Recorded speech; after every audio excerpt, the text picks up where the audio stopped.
Bonjour à toutes et à tous, bienvenue sur Grand Littoral TV, vous êtes bien dans cette nouvelle édition d'information, toute l'actualité de la Côte d'Opale. Et ce week-end, c'était l'un des événements, c'est le Salon du Livre du Touquet, une 38e édition, comme toujours, riche de rencontres littéraires, une centaine d'auteurs étaient présents.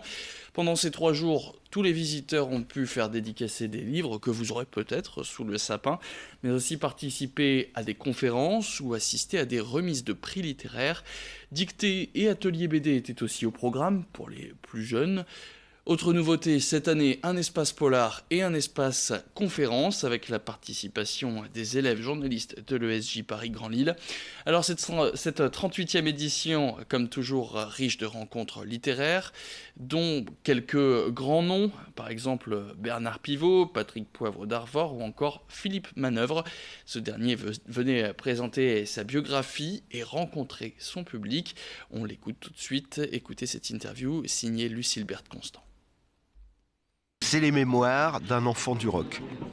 C'est-à-dire d'un gamin qui était fou de rock et qui voulait faire du rock toute sa vie et qui est parti de sa petite campagne pour aller à Paris, voir les rockers, puis voilà, et qui a rencontré tout le monde. Il a rencontré les Rolling Stones, il a rencontré les Beatles, il a rencontré Johnny Hallyday, Serge Gainsbourg, Michel Polnareff, Joe Starr. Au niveau des anglo-saxons, Madonna, Prince, Michael Jackson. Il a eu des entrevues avec tous et il raconte comment ça s'est passé, parce qu'aujourd'hui il est un peu âgé, il a 64 ans et donc il regarde un peu en arrière et il trouve tout ça très drôle. Et l'autre habitué de ces salons, de ce salon du livre, même plus précisément, c'est Patrick Poivre d'Arvor, PPDA, comme vous allez l'entendre, qui prend toujours autant de plaisir à revenir à ce salon du livre du Touquet. Pendant 10 ans, je suis venu comme président du salon. Après, j'ai dit ça y est, j'ai fait 10 ans, donc j'ai un peu déserté, puis je suis revenu parce que j'aime vraiment beaucoup l'ambiance, j'aime beaucoup le Touquet, j'aime beaucoup cette passion que développent et les administrés et le maire. On sent qu'il s'agit, le maire, par exemple, Luciane Lucignol, elle s'occupe aussi de la culture. C'est rare, vous savez, d'habitude, les maires, ils s'occupent essentiellement de l'infrastructure, des finances, des choses comme ça. Donc, pour mettre la culture en numéro 1, ça veut dire qu'il y a une ambition. Et ça, j'apprécie. Et on parle maintenant de cette profession qui peut paraître taboue, mais qui est pourtant nécessaire, j'ai nommé celle de conseiller funéraire. Alors bien loin de cette image du sinistre croque-mort qui n'existe finalement que dans les films ou dans les bandes dessinées, le métier demande de l'empathie pour les familles des défunts. Aujourd'hui, il existe même une école pour apprendre cette profession. Cette école, elle a ouvert ses portes il y a maintenant 1 an du côté de Longness. Son nom, c'est Funénor et elle forme les porteurs, les conseillers funéraires et les chefs d'entreprise. Découvrez le portrait de cette école, pas comme les autres, signé Marine Kijek. Après avoir enchaîné plusieurs emplois, Géraldine a repris une formation. Le secteur qui l'intéresse, le funéraire, un choix pas si surprenant que cela. J'avais déjà travaillé dans le funéraire il y a 8 ans, pour quelques mois en tant que vendeuse, et c'est un milieu qui m'a plu. La formation est dispensée par Guy Humetz, conseiller funéraire à la retraite, qui a ouvert son école à son domicile. En groupe restreint, 4 élèves, pas plus, il partage son expérience et prodigue ses conseils. Il faut être à l'écoute des gens, surtout, il faut avoir beaucoup d'empathie.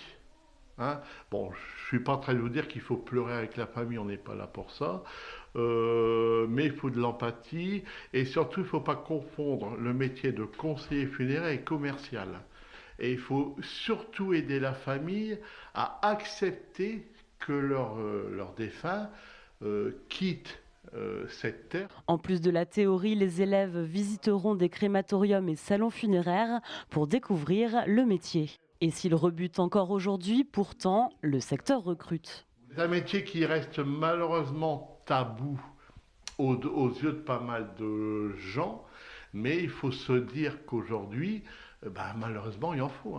Funénor prépare aux examens de porteur, conseiller funéraire ou encore chef d'entreprise pour des coûts allant de 400 à 2000 euros selon le diplôme visé.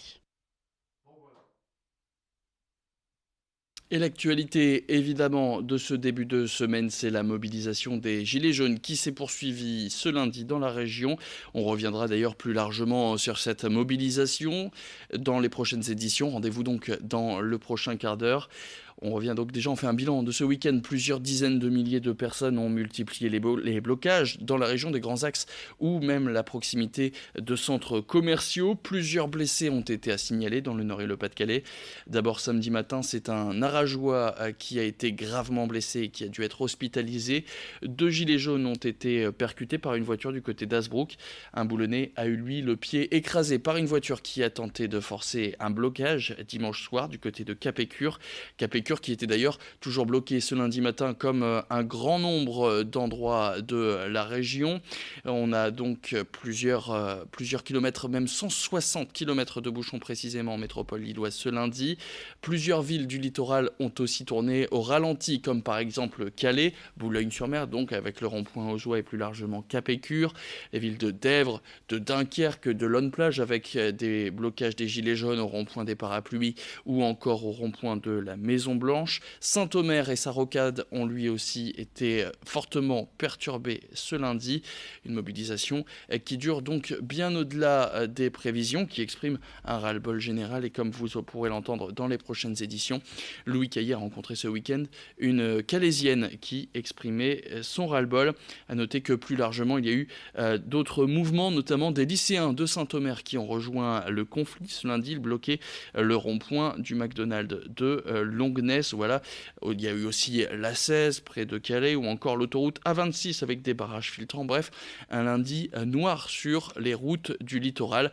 On reviendra évidemment sur toutes vos conditions de circulation, sur les perturbations des Gilets jaunes. C'est dans les prochaines éditions sur Grand Littoral TV. D'ici là, je vous laisse. Vous avez rendez-vous avec vos prévisions météo.